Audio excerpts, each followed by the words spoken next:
Tobago, good afternoon to Tobagonians in the diaspora.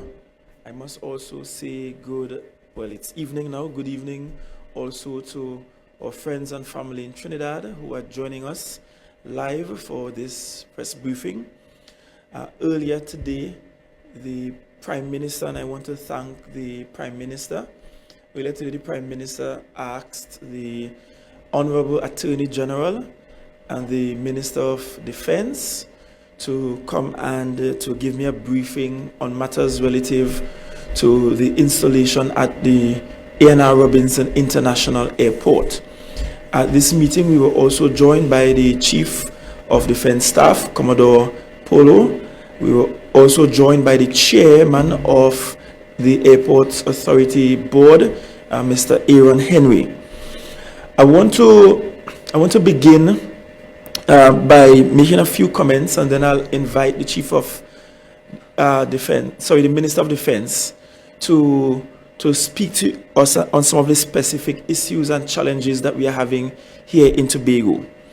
I want to commence by acknowledging that the laws of Trinidad and Tobago does not give the Chief Secretary any real or perceived remit over national security and foreign affairs. And certainly any remit over any exercise akin to what we are seeing happening in our space. Let me also be clear that based on operations at the National Security Council, the Chief Secretary has never been a member of the National Security Council. And so decisions at National Security Council meetings very often are likely to not include the Chief Secretary's comments, opinions, and certainly briefings thereafter. There was only one instance, and I have experienced to date 3 Prime Ministers. There has been only one instance to which I was invited to a National Security Council meeting, and that's after I wrote the then Prime Minister for a meeting on national security issues in Tobago. We were having our highest murder rate in Tobago, and after almost a year or more, he eventually met with me along with some other members of the National Security Council right here in Tobago. But that was to treat with a matter indigenous to us here in Tobago. However, this is the first time as Chief Secretary I am being briefed on a matter as sensitive as this. And I want you to understand and appreciate what that means. It means that a Prime Minister is taking the decision to ask her ministers to brief the Chief Secretary on a matter of national and international security, for which ordinarily a Chief Secretary is not briefed. So I want to thank the Prime Minister for responding so quickly to my requests on Friday. Last week, we learned several things. So last week, I woke up a morning and was alerted by members of the media, Tobagonians on social media and on WhatsApp, indicating that planes were landing in Tobago. I also learned that the planes refueled in Tobago. I then learned that equipment was delivered in Tobago. I learned that Marines were present in Tobago, on the island of Tobago, and that they were staying out of a hotel here in Tobago. And I also learned that a local contractor, meaning a Trinidad and Tobago contractor, was contracted to work along with the authorities from United States. And I will ask Minister of Defense, Minister Sturge, to speak to the specifics surrounding these matters shortly. The Prime Minister earlier in last week spoke to the fact that 2 things are happening. One, she spoke to some civil works that is to take place at the new A&R Robinson International Airport. And then later in the week, as in sometime Thursday evening, she spoke about a radar system being installed here in Tobago. As a matter of fact, I only learned of her disclosure after I left a live television program late on Thursday night. And so Friday morning, which is yesterday morning, I reached out to the Prime Minister, and by today, Saturday, I had the benefit of a meeting and a briefing from these goodly gentlemen. Let me again stress that this is the very first time as Chief Secretary that a matter as sensitive as this, that is not a fifth schedule item, was ever brought to my attention and ever shared with me as a Chief Secretary. And so I want to thank the Honorable Prime Minister for affording me this privilege and for sending these ministers here in Tobago. I don't see that as being ordinary, and certainly I see that as being respectful enough to share that information. I want to point out that when I learned of these things happening last week, I did reach out to Minister of Defense, Minister Sturge, but true to his nature, he did not respond. And I understand today why he did not respond. He was not so authorized to respond to the Chief Secretary and to give the Chief Secretary the details the Chief Secretary was seeking on behalf of the people of Tobago. However, he has since received clearance from the head of the cabinet and the head of the National Security Council to provide me with some briefings concerning what's happening there at A&R Robinson International Airport. And so, again, these are 6 scheduled items for which the Chief Secretary is now being briefed. And perhaps I'm happy the Attorney General is here. So when new bills for autonomy, Attorney General, comes your way, and you see that Tobago for the first time is putting elements of national security within those autonomy bills, it is because we have this experience where we think that there are some security matters for which the Chief Secretary should be a part of. Of course, that's a discussion for a later time. I've even seen raging debates online about whether or not a Chief Secretary should be a constant in the National Security Council or not. But again, that's a discussion for another time and place. And certainly, Mr. Attorney General, it is something that will come from Tobago as we explore what those autonomy provisions should look like. As we prepare to hear from Minister Sturge, there are some things I would like Minister Sturge to address for us and address to Tobagonians. And certainly, he's in the best position to indicate what information he can give, what he cannot give based on what might be sensitive. And I will urge the media to direct all future questions on the specifics of what is happening in our space to Minister Sturge, who I think is the one apt to answer on behalf of the government on this matter, unless otherwise advised by the Prime Minister. So, Minister Sturge, as you speak to us, I want you to speak to us about what kind of jurisdiction the U.S. will have on our soil. I want you to tell us how a local contractor was engaged and who engaged them. I want you to answer the question for Tobagonians and the country on whether or not Tobago soil will be used to commit an act of war. And I want you to answer, if it is something you can answer to, the question of how long will U.S. personnel be on Tobago soil, among other matters. And then we'll return to any other issues that needs clarification. So go ahead, Mr. Sturge, all over to you. Thank you, Chief Sec. Let me apologize in advance because I cannot give you answers to all of your questions because they involve serious national security considerations, and there's a limit to what could be disclosed to the public.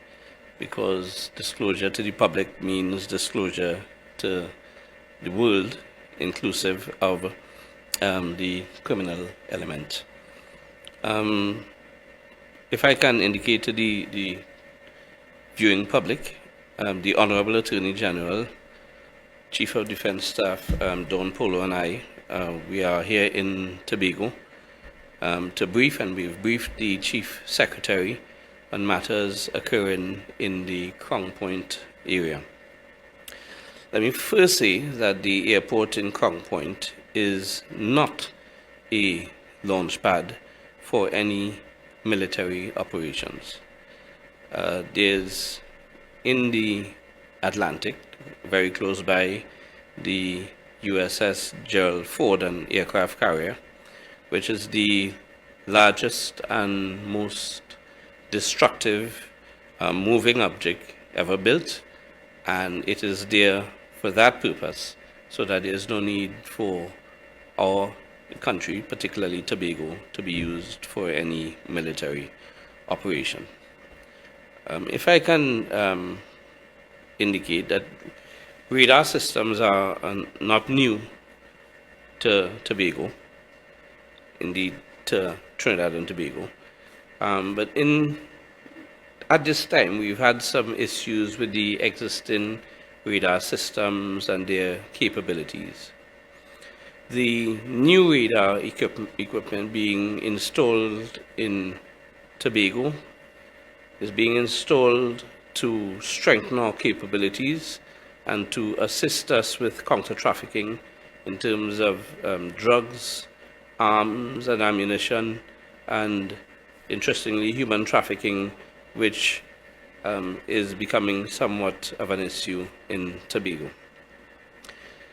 You may not know that there have been and continue to be illegal flights almost daily, inclusive of drone flights, which deliver drugs and guns from the mainland, as the traffickers have now grown some common sense and they've learned to avoid the sea. Now, we must not forget that in December 2024, the last government, more particularly Dr. Keith Rowley, had signed the Status of Forces Agreement, and that agreement outlines the powers of the U.S. military in Trinidad and Tobago. So maybe he's someone you may wish to ask some questions. Lastly, I was just asked to address the Tobago public on the contractor, California Stoco. That is a Trinidadian company, but it's a company also registered in the United States of America, and I understand they do business in the United States of America. They were not hired by the THA, they are not being paid by the THA, but not much else I'm prepared to divulge as to the nitty-gritty with respect to that company. I thank you, Minister Sturge. There's one other element I wish to address, the matter of civil works, because I've seen in this space some suggestion that the Prime Minister was lying about the civil works that needs to be done in Tobago. So I've asked the technical people to put on the screen a photograph. On this photograph that you should be seeing on your screen now has an area delineated in blue. I mean, blue is a very good color, especially in this season. But there's an area delineated in blue, and on that photograph you see two red markings. The area where those two red markings are constitutes property already owned by the Airports Authority, and by the way, this was provided to me by NITCO since October 6th, of works to be done. At that time, I just did not know who will do the works, but NITCO is the agency that's treating with the airport construction. So the areas cut off by red is already owned by Airports Authority. The other area is currently being acquired for the roadway. The entire blue line constitutes a roadway that takes you from the roundabout that is currently positioned in front of the new A&R Robinson Airport and runs behind Ravenel's Hotel and all the way down behind Apex to then be adjoined to the new road that we just constructed, which will allow for when the airport is open, that Airports Authority meets the regulations by FAA, that they are able to manage traffic, and that we now have sort of a large roundabout with all the traffic that's going eastward from the airport, going along Gaskin, will continue along Storbay Local Road from Gaskin Bay Road all the way to the new road, and all the traffic going west will go in one direction behind Apex, behind Ravenel's, to the front of the new A&R Robinson International Airport. The Prime Minister did in fact say some civil works, we will get some assistance with civil works from the US personnel that's here as well. With roadway, that's the civil works that she was talking about. So there is no untruth to that matter. That's one. And two, Minister Sturge spoke about the radar, which is the second element about why they are here. And so I think we have, or just one other question for you, Sturge. Someone wants to know, and this is whether or not you can answer it, whether or not the foreign forces who are here, or person that's here, can do security operations in our public spaces, such as our public roadways and so on. Well, as I understand it, right now, or maybe I should not even answer, because it's not really in the public interest, and what little I can say may lead to unnecessary speculation, because there's really, nothing harmful to be disclosed, but at the same time, the nature of the operations and the nature of their visit is not something that should be disclosed to the wider public. Finally, Attorney General, who is here, is there any other issue you think Minister Sturge is missing, or I have missed from our discussions that is okay and should be placed in the public space? I think that, I'm not sure that it was said, but the Status of Forces Agreement is not new. It is not something that we have inked recently. As a matter of fact, we have a history, we're going back more than a decade of such agreements with the United States. The last one, I think, as the minister said, being executed by the former government in 2024 and coming into force early in January of 2025. So that agreement governs the presence of U.S. personnel and their activities, other things like tax concessions and so on are dealt with in the agreement. Well, just to add and demystify what is in the public domain, there should be no real alarm about military personnel being in Trinidad and Tobago. That is not something new. That happens routinely from time to time. And in fact, right now we have forces from the Cayman Islands who are here, and they are not involved in any sort of activity that would be inimical to our national interests, but they are here. And I don't believe the U.S. is either. We've benefited. The short point is what the U.S., what they've done in international waters in pursuance of their own objectives has redounded to our benefit, because as you see, there's been a marked, a very significant decrease in violent crime, more particularly murders, almost half. We've got it down to almost half. And now that you are not seeing boats targeted by the U.S. with regularity, one would take notice that there's no shortage of fish. Fishermen are still fishing. So those who are acting legally continue to act legally without being targeted. But because of the actions of the U.S. in international waters, the country as a whole has benefited in terms of murders. And now the drug traffickers, they have to up their game, change their strategy, and we are seeing it.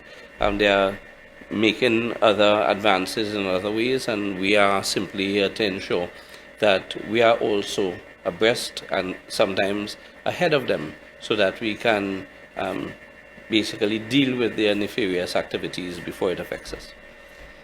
And just two or three observations. One, please note that the state of forces agreement that was just mentioned, that was signed, nobody consulted the chief secretary on it, and I've never seen it. So that wasn't us. That was your I former know, prime minister. but I'm just making the point that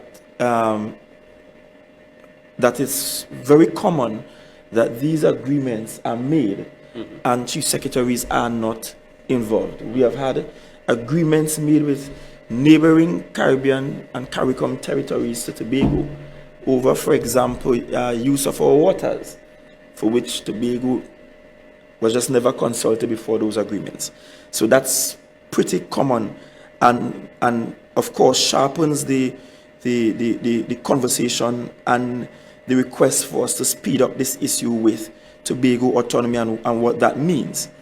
Second observation, the question is being asked online that it's not the first time we're seeing state of forces agreement, but it's the first time we're seeing raiders, and that's also not true.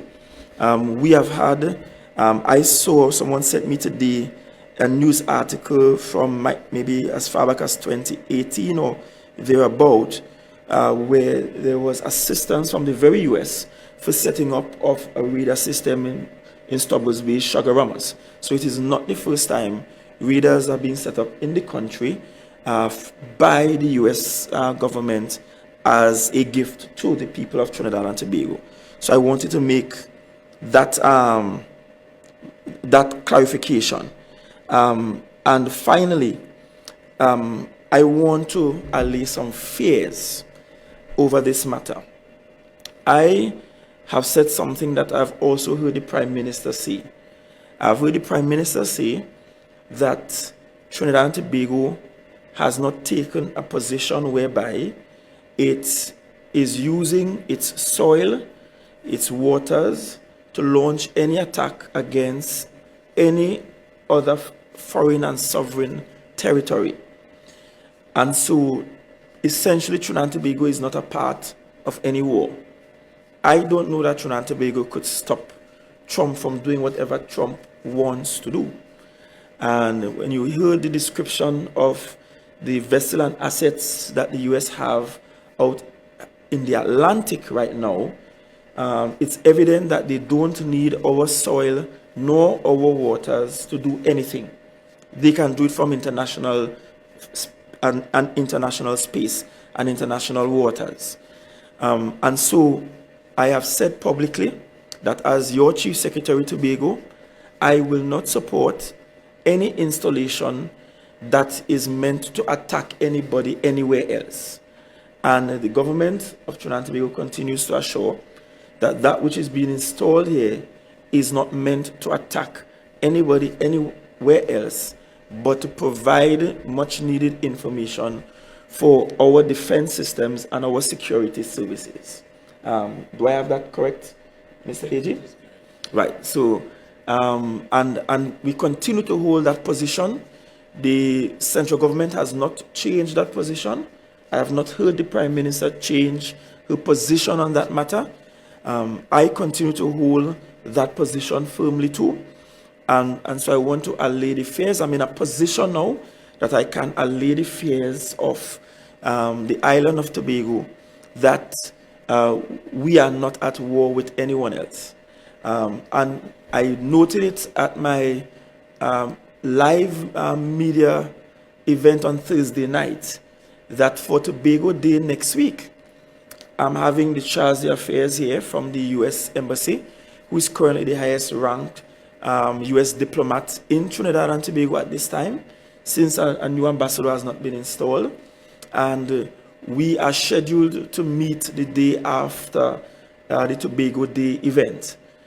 Secondly, at the said Tobago Day event, I am having the Venezuelan ambassador here. So in other words, both territories that at this point may have some choice words for each other will be on Tobago soil at the same time, which very much underscores Trinidad and Tobago's objective of simply being good with all the other countries in the world that we can be good with, save and except if you're no longer good to us, and that we are not at war with anybody. We continue to enjoy diplomatic relations with both the US and Venezuela, and until that changes, that is what it is. But I wish to allay the fears of Tobagonians, and I wish to state categorically that Tobago soil is not being used to attack anybody anywhere else.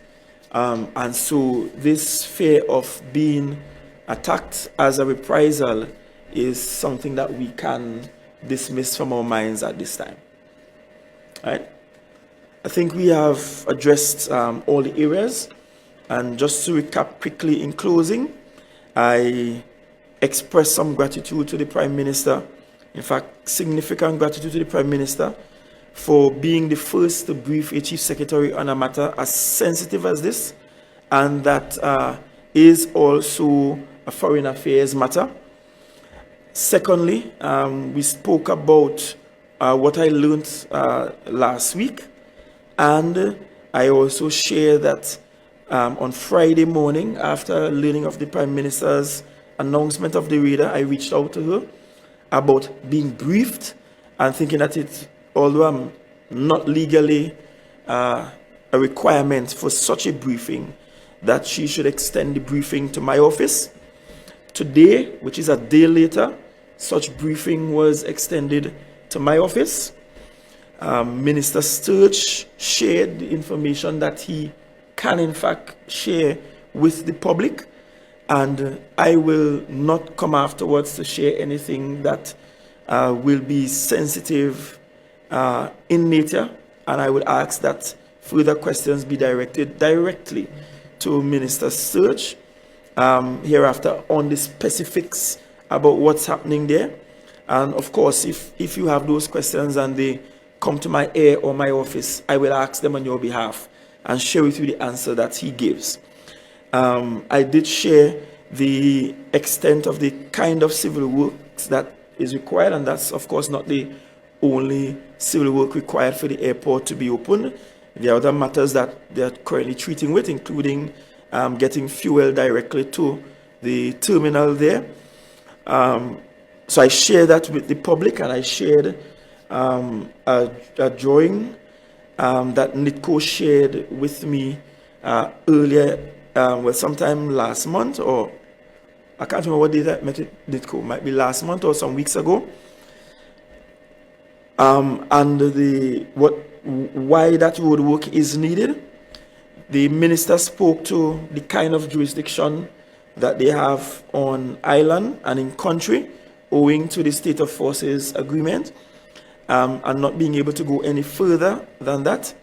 And we got very clearly a reiteration of something the Prime Minister said, which is that our soil is not going to be used to commit an act of war against anyone else.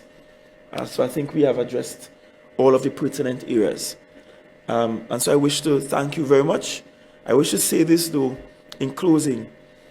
As Chief Secretary, it's not customary for me to leave my home or my church on a Sabbath to have any meeting of state, save and except if it's one that's urgent or emergent. And I think this was one that so warranted it. So you must know that to see me out here on a Saturday afternoon into evening, that the matter warranted my attention today, so that I could duly allay the fears of all Tobagonians and Trinidadians about what's happening here in Tobago. So again, thank you very much for your patience. Thank you very much, Prime Minister, for obliging to my request and sending these goodly ministers and the CDS here and the chair of the Airports Authority to provide the necessary updates. Thank you, and God's richest blessings.